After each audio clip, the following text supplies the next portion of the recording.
Thanks very much for staying with us. Time now for Eye on Africa with me, Georgia Calvin-Smith. Tonight, they said it wouldn't happen, and yet. A week after Ugandan authorities denied plans to shut down internet access during upcoming presidential elections, and public online access is blocked for millions of voters. Also, Ghana gains over 500 new citizens as the latest eager cohort of diasporic visitors celebrate their heritage in a naturalization ceremony in Accra. We hear from our correspondent who attended the day. Also, after a pause, AFCON is set to kick off again with Wednesday's semi-finals. We hear from some of the teams chasing glory. Senegal will be facing Egypt. And back home, fans of the Lions of Teranga are ramping up for the important match, not least by setting up some pretty impressive merch.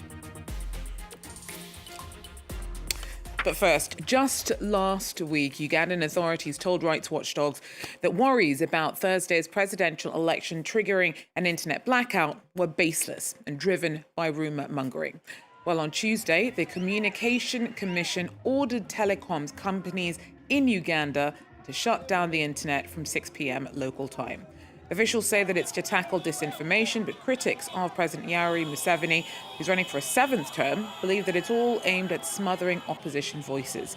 Two local rights groups who'd criticised crackdowns on journalists and opposition were also ordered to close on Tuesday. Now, Museveni's been in power since 1986, and many young Ugandans are keen to see what life might be like under different leadership. Now, as Juliette Montier tells us more. Election week in Uganda. At the headquarters of the main opposition party, young activists are making sure every voter is properly registered. We are trying to distribute the different registers to different districts. What you're seeing here, these papers are registers containing people's names, photos. It's a lot of work, but that is the importance of youth. Young people, we come here, volunteer, because we want a new government that is going to work for us. As the campaign draws to a close, young people are more invested than ever in their candidates. The group Gen Z for Museveni is campaigning for continuity. Today's agenda, recording a podcast. We're going to talk about security and how it affects young people, job opportunities, wealth creation, things like that affect the Gen Z in Uganda. With 73% of the population aged 30 or under, the youth vote will be decisive. That's why these activists are turning to social media. We are also doing live sessions with different personalities, mostly influencers, and we invite different Gen Zs to participate on those live online sessions that we always have. They're always edutainment they are funny, but also educational. We meet supporters of Bobi Wine as they set off for a rally. They believe the election might be rigged and promise to protest if this turns out to be the case. We are going into an election that we are calling a protest vote to show the regime that if they do not handle this process well, if they handle it the same way they handled the election of 2021, the election of 2016, the elections of 2011, things are going to be different. We are ready to assert ourselves, we are ready to protest within the law. For a generation that has known only Museveni in power, politics is also being played out on the streets. Now, there are also growing concerns about mounting pressures on opposition figures in neighbouring DR Congo.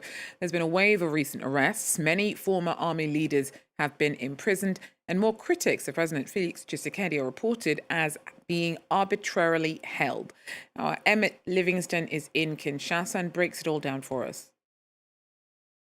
The numbers are unclear, but the security services in the Democratic Republic of Congo are arresting a growing number of influential figures for reasons often officially linked to state security. Senior military figures such as the former Army Chief of Staff and the former head of military intelligence are now in prison, and after months in detention, they recently received formal charges ranging from treason to attempted murder. Opposition members are being arrested too. Emmanuel Shadari, an ally of former President Joseph Kabila, was detained in late December, for example. These arrests speak to the fraying political tensions in Congo, where after years of conflict in the east, the government has been unable to defeat M23 rebels and their Rwandan backers. Opposition leaders such as Martin Fayulu this week urged the security services to stop harassing what he called critical voices, as did the party of former Prime Minister Matata Ponyo, which said that some of its members were being arbitrarily detained. Congo's Justice Minister says that the arrests and investigations are legal and that wrongdoers have to face justice. But critics, including numerous civil society figures, describe a climate of fear and a closing civic space. Now, the US says that Nigeria has taken delivery of military equipment supplied by Washington to boost counter-insurgency efforts. Now, the donation comes 2 weeks since the US bombardment of reportedly militant targets in Nigeria's northwest. Abuja and Washington seem to be drawing closer in security cooperation, which is a turnaround from the diplomatic tensions caused at the end of last year by Trump's accusations that Nigeria was backing a Christian genocide, a characterization of the country's complex security problems that Nigeria has rejected.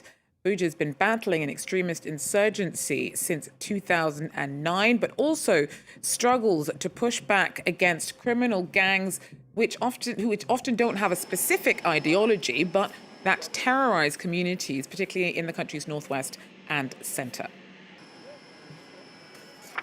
Well, hundreds of people from the global African diaspora celebrated their heritage on Ghanaian soil on Tuesday. The ceremony is part of the country's national program to encourage those with ancestral ties to come back to the continent and explore their history more deeply and perhaps even return for good.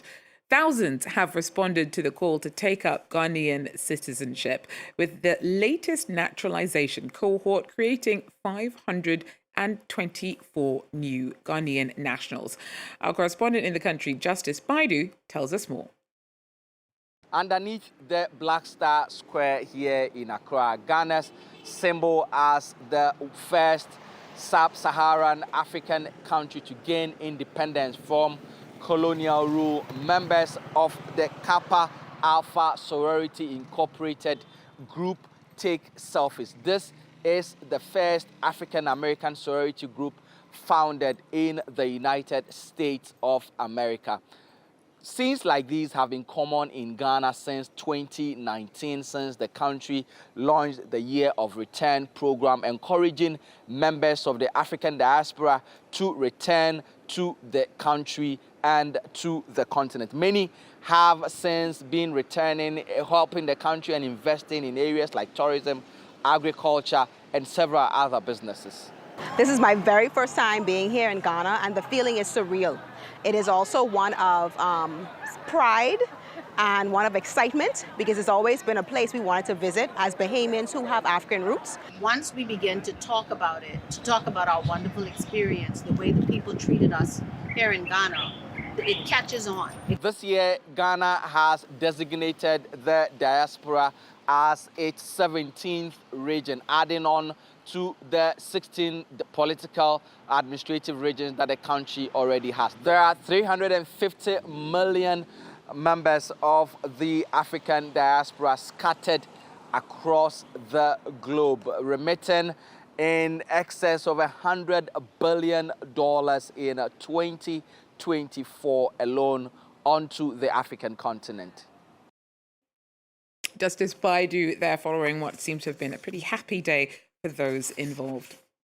Well, Somalia has cancelled all of its agreements with the United Arab Emirates, accusing Abu Dhabi of being a threat to the nation and of undermining Mogadishu's sovereignty. President Hassan Sheikh Mohammed says that the Emirates have been sidelining the federal government, getting too close to the leadership in individual Somali regions.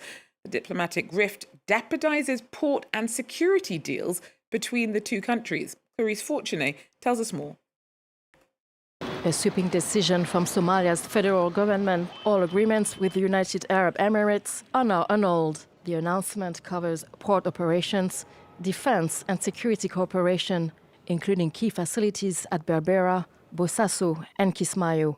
Officials say the move follows a lengthy investigation into alleged breaches of agreements and reports the Emiratis used Somali territory to help a Yemeni separatist flee his country. It came to our attention, sadly to say this, that some of those provisions and protocols were violated, and we had a credible information. Some of them are still classified, so we cannot disclose them at this particular moment. Despite the decision, Somalia insists it wants to preserve diplomatic ties with Abu Dhabi.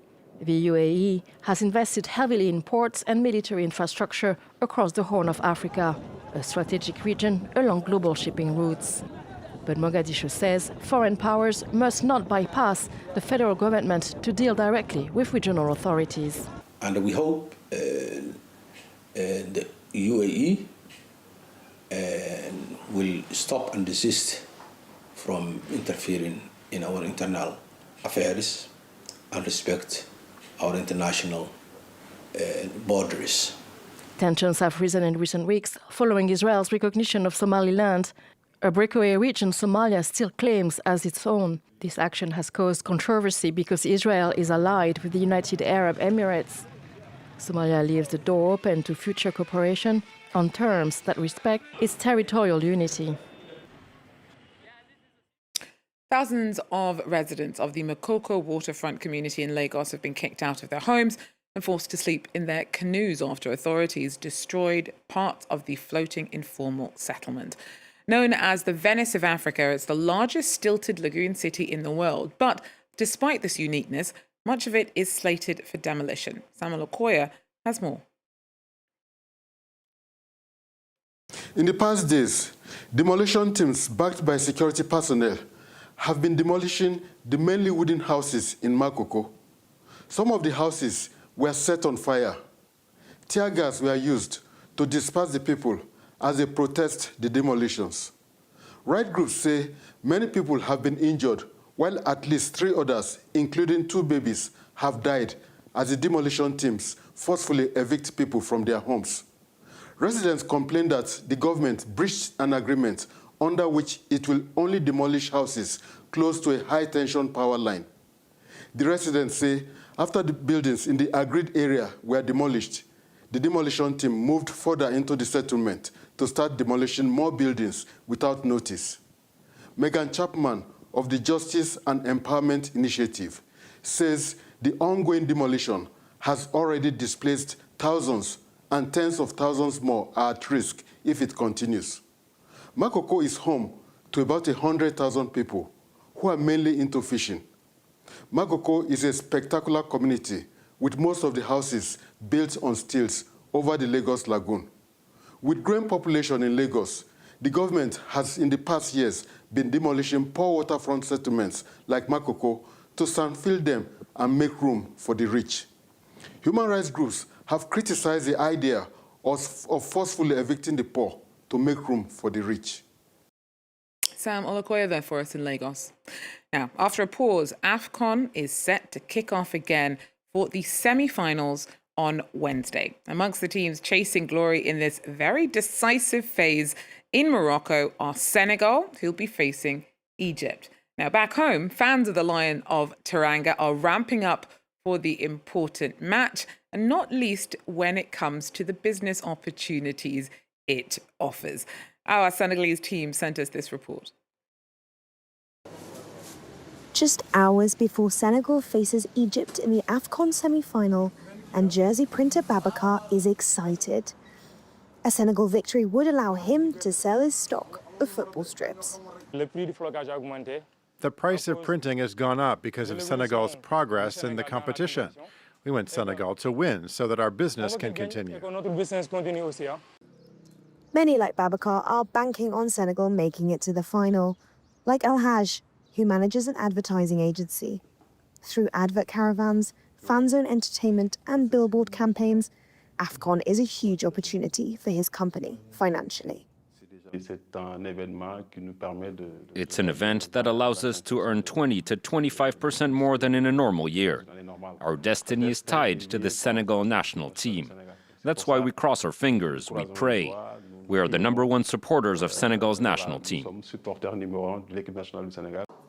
Some travel and event agencies are predicting a Senegal victory this Wednesday. This agency offers travel, hotel and flight packages to follow Senegal's matches in Morocco. Since the day before the start of AFCON, we've been taking supporters to Morocco. And we hope that if Senegal qualifies, there will be a rush because there are many Senegalese who would like to attend the final. Our booking register is always open. We continue to receive reservations in that direction. Beating Egypt would mean 3 finals out of the last 4 tournaments, a historic feat for the Lions of Teranga. Well, be sure to join us on France 24 once the semi-finals kick off again, because we will certainly be following our team on the ground. Well, that's it for Eye on Africa, though. Join us again, though, and you can. Take care.